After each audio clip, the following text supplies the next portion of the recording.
It's time to take 10 minutes for Torah with Rabbi Joel Finkelstein. Welcome to our discussion of Parshat Bechukotai, two covenants. I'd like to share with you some thoughts from Rav Amnon Bazak, Rebbe at Shivat Har Tzion, and to add my own little piece to it as well. He notices that at the end of the Parsha, we have two britot. This God says, well, if you don't keep the commandments, it's not good, but he'll remember the covenant. But it says it twice. First it says, famously it switches the order, but it says, remember Yaakov, Yitzchak, and Avraham, and it will remember the land. So that must be the covenant of the land.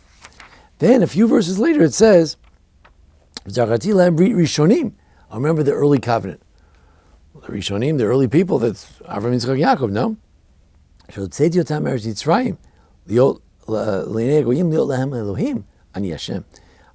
them out of Egypt to be their God. I am the Lord your God. So this is a covenant to be their God. So they're two different covenants. One is a covenant, what Rabbi Soloveitchik might call the fate community, to share a common fate and a land, and that we are a people that are promised the land of Israel. That's covenant number one. Second is a more spiritual covenant. Maybe that's covenant of Sinai. Covenant to be your God, as it says at Mount Sinai, Anochi Hashem Elokecha, I am Lord your God, which we'll be reading on Shavuos coming up soon, God willing.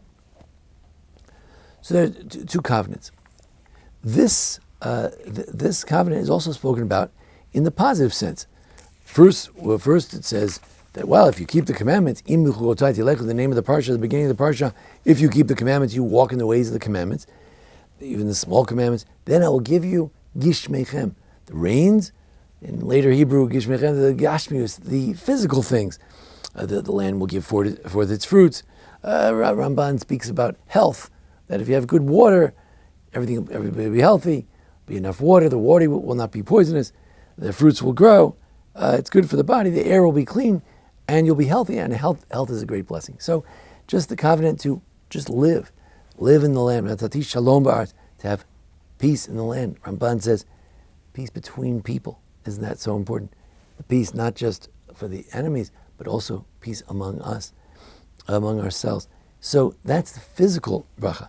But then the blessings go on to say something else.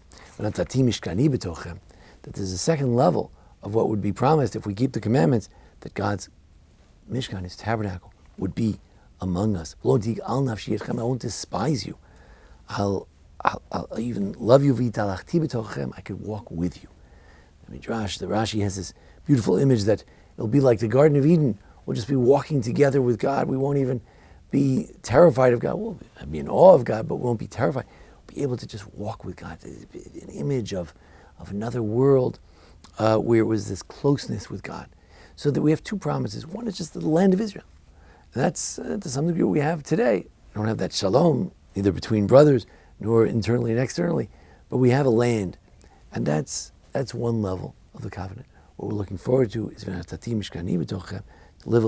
a different level, to have the level of that God would be our God, that we would have a closeness with God, we'd have a spiritual experience, that we'd have a Beis Hamikdash, that we'd have a holy temple in Jerusalem. This would also be important. I think we can also relate this to the previous parsha and have in a broader look at this whole book of Vayikra, which we're finishing, God willing, this week. In this book of Vayikra, as I mentioned last week in some classes, there are two reasons why we might be exiled from the land. Two reasons. Number one, the land cannot tolerate immoral sinners, people who commit incest and other such sins. And that's one reason the land will spit you out. And last week we said, and it's reiterated in one verse in this week's Tochacha as well, in the rebuke this week as well, it says what? That you have to keep the Shemitah.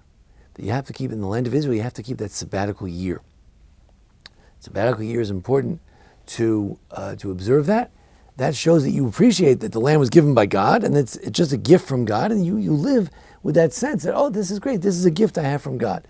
If you don't live with that gift, you don't give it back once every 7 years, you don't share it with everybody else every 7 years, forget it. you'll be chased out of the land. The land will have its Shemitah one way or the other, either because you're not there or you're going to do the Shemitah. These two ideas, that you could lose the land for a lack of sabbatical year or for immorality, could relate to these two themes that Rav Bazak laid out. How so? So I can take it one of two ways. Either you could say it like this, that the sabbatical year, what is that?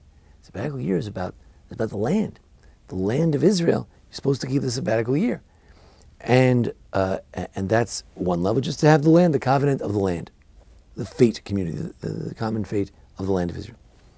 And then it says that you should act in holiness, not in immorality.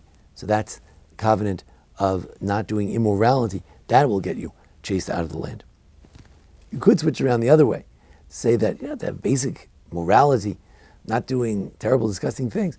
That's one thing that's important for the land. But when I have a real relationship with God, to take off once every 7 years and to just think about God and to share with others and to be so generous and kind to just share your field with everyone else. You open up the door and say, anyone can come and take. And to have that year, or maybe studying Torah, focus on God during that year, Shabbat Lashem, Shabbos for God.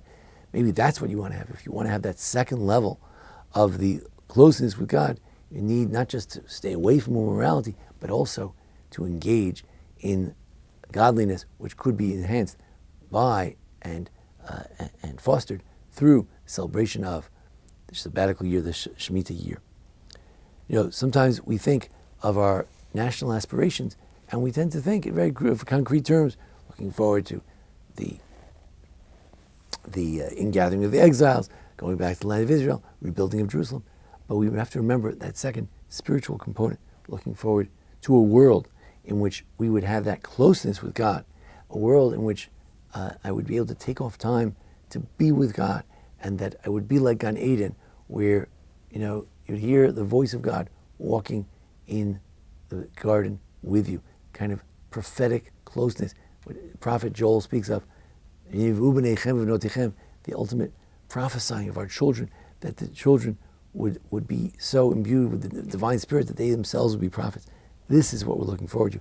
This is a greater covenant, the covenant of the land of Israel, the covenant of closeness with God, the covenant of Sinai. We're getting ready for that covenant of Sinai.